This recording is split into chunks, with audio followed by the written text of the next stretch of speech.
Well, when I got out of optometry school, my dad decided he was going to redo the clock. He was a jeweler. He worked for his granddad at what is now Leslie's Jewelers, used to be Garrison Jewelers, and learned how to fix pocket watches when he was a kid. He used to have to go wind the clock when he was 12, 13 years old back in the 40s.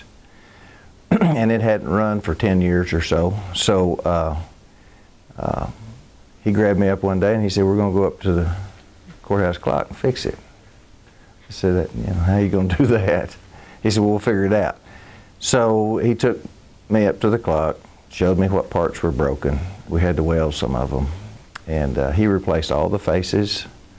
A lot of the work, most of the work he did at that time, that was in the late 70s, because he was an optometrist too, by the way. And I had to cover for him at the office.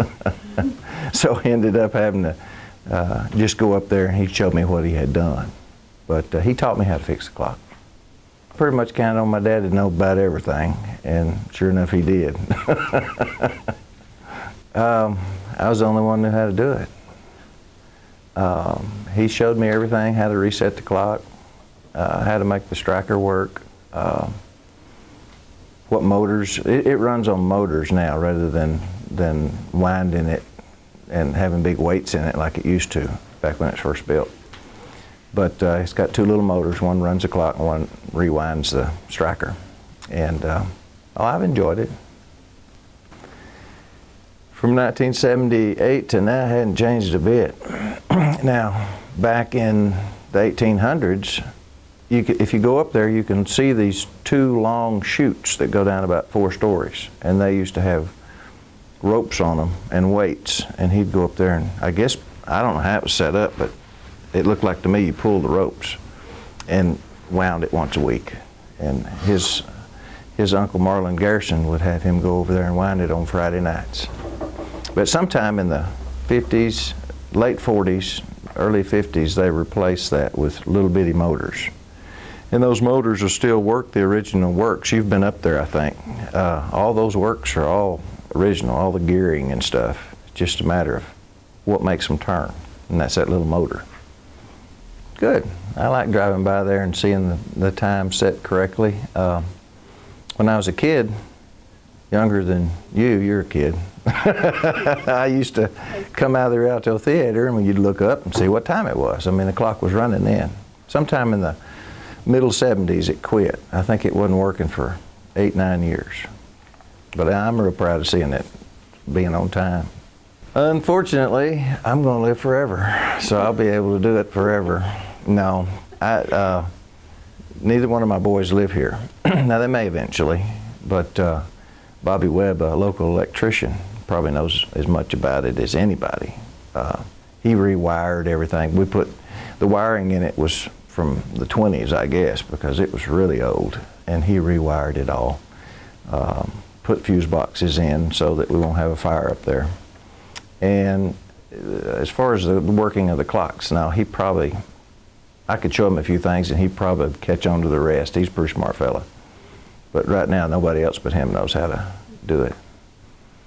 Time, not having time to go up there and set it. Labor Day and Memorial Day, I've got to go reset it. If electricity goes out, I got to reset it. Or if the motor quits, I got to send it to California, and it's usually down for a couple of months. This year, or last year, I've got 2 motors to run the clock, so I had them repair them both. The striker motor I can get fixed here in town, but just time to do it. I work all the time. There's not one in Arkansas. I think I'm it. I talked to a man in Alabama one time. It's been years ago. And he wanted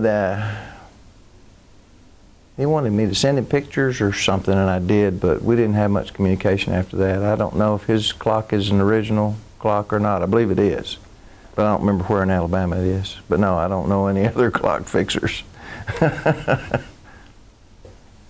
Feel the motors and see if they're getting too hot, see if there's any unusual noises going on.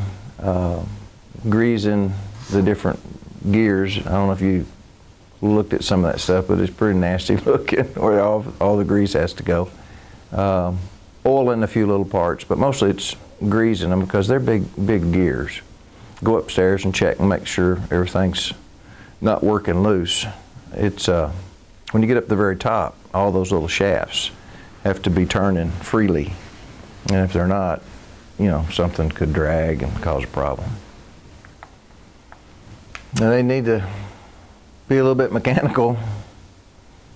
If they were young, I might ask them if they ever built any model cars, just to see if they could put one together. Now they have to be mechanical. They have to really want to, you know, watch after it. I don't think they'd have to be a clock person, but they need to be real interested in helping the community and keeping it going.